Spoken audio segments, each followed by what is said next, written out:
Assalamualaikum warahmatullahi wabarakatuh. Selamat siang. Perkenalkan kami dari kelompok 4 akan menjelaskan materi mengenai perkembangan agama Hindu di Indonesia. Sebelumnya saya akan memperkenalkan anggota kelompok saya. Yang pertama, saya sendiri, Nikomang Marianti, Nur Intan Rahayu, dan yang terakhir, Joy Richard. Langsung saja masuk ke materi pertama yang akan dibawakan oleh saya sendiri. Awal masuknya agama Hindu. Hindu muncul sekitar 1800 sebelum Masehi atau abad ke-19. Diketahui bahwa Hindu berasal dari penerapan Sungai Indus. Kata Indus berasal dari bahasa Sanskerta. Sidhu, kata yang oleh bangsa Persia kuno diucapkan sebagai Hindu.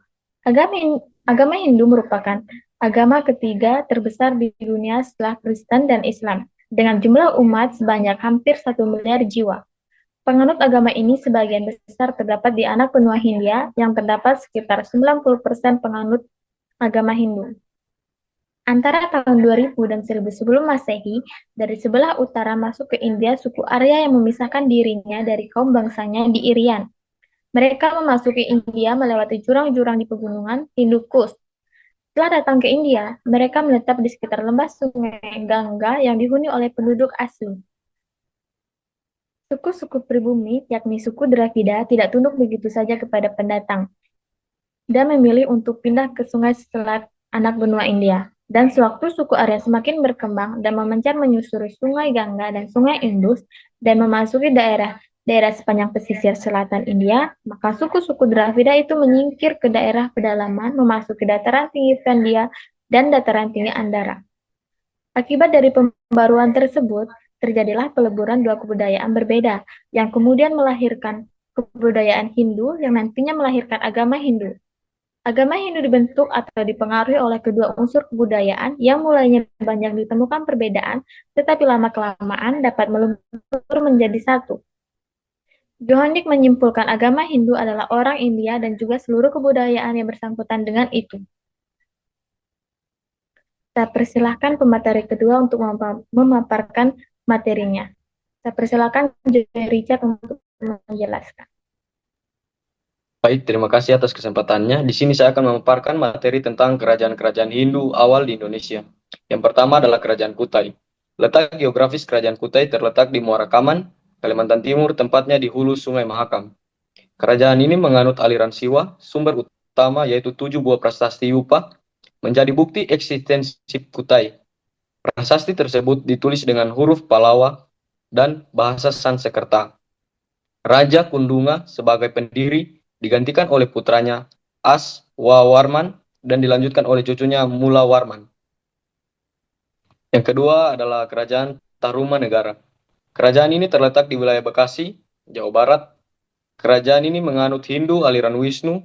Raja yang paling berpengaruh adalah Raja Purnawarman, dikenal sebagai raja yang memperkuat struktur kerajaan melalui proyek infrastruktur dan upaya yang religius.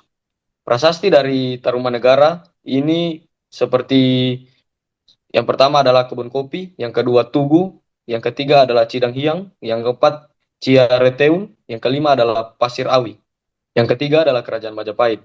Majapahit adalah sebuah kerajaan di Jawa Timur yang berdiri dari sekitar tahun 1293 Masehi. Kerajaan Majapahit dianggap sebagai kerajaan Hindu-Buddha yang terbesar dalam sejarah Indonesia. Sumber sejarah kerajaan Majapahit ini diantaranya diperoleh dari kitab Pararaton, kitab Sutasoma, dan kitab Negarakertagama. Selain itu, ada pula beberapa prasasti, diantaranya Prasasti Gunung Butak, Prasasti Kudadu, Prasasti Blambangan, dan Prasasti Langgaran. Baik, saya persilahkan pemateri selanjutnya, Nur Intan Rahayu, untuk menjelaskan materinya. Baik, saya akan melanjutkan materi berikutnya. Agama Hindu merupakan agama yang menganut sistem politisme, yaitu banyak dewa. Konsep utama dalam keyakinan ini adalah Trimurti, yaitu 3 dewa utama yang mempresentasikan 3 aspek penting dalam kehidupan. A. Dewa-dewi dalam Hindu. Yang pertama, Dewa Brahmana, dikenal sebagai dewa pencipta alam semesta. Yang kedua, Dewa Wisnu, berperan sebagai dewa pemelihara dan pelindung kehidupan. Yang ketiga, Dewa Siwa, dihormati sebagai dewa perusak atau pelebur. B. Sistem catur. Masyarakat Hindu secara tradisional terbagi dalam 4 golongan sosial yang disebut catur warna, yakni yang pertama Brahmana, kelompok pendeta dan pemuka agama. Yang kedua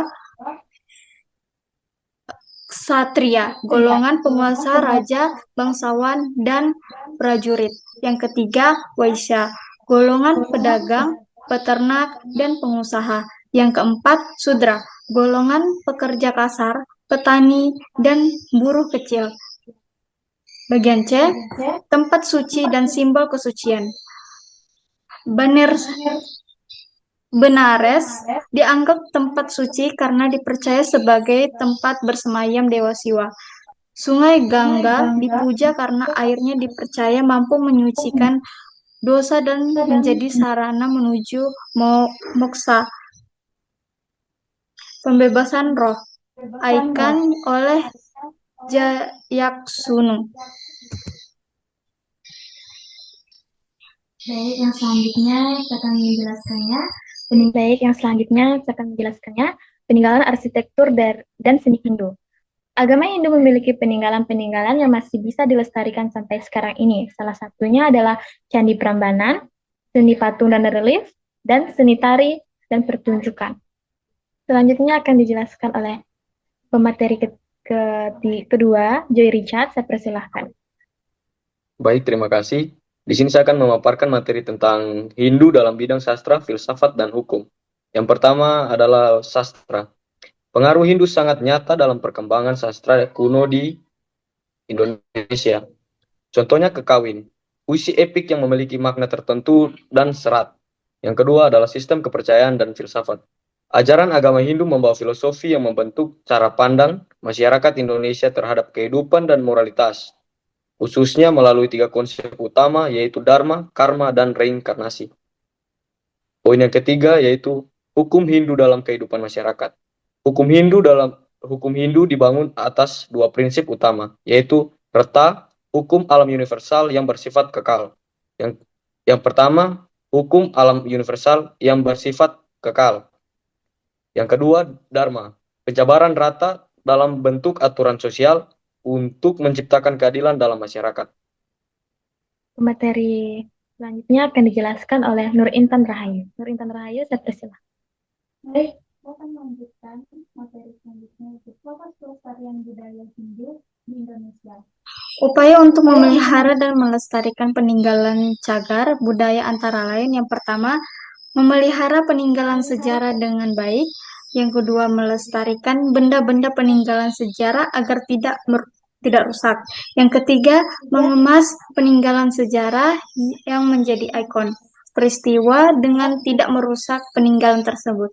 Yang keempat, mengadakan festival kebudayaan untuk meningkatkan generasi mendatang. Yang kelima, menyimpan dengan baik peninggalan sejarah sesuai dengan undang-undang yang berlaku.